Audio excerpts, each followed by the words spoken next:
di tepi halaman, harum mewangi di pagi hari.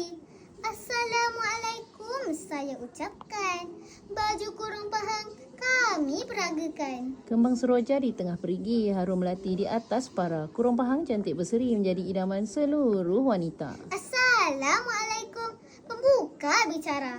Pada hari ini kami memperagakan busana Melayu iaitu kurung pahang atau dikenali juga sebagai baju kurung Riau Pahang. Busana tradisional istana ini diilhamkan pada era 1880-an oleh Tengku Ampuan Mariam Puteri Sultan Ahmad Al-Muazzam Shah. Pakaian ini menampilkan pesak kembang di bahagian tepi dengan kaki gantung serta kancing 7 atau 9 pada leher. Biasanya, kurung pahang akan dipakai dengan pelbagai perhiasan seperti menggunakan sebaris butang Melayu di bahagian kollar.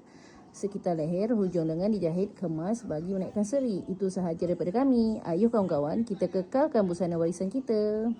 Kami sayang Malaysia. Sekian, terima kasih.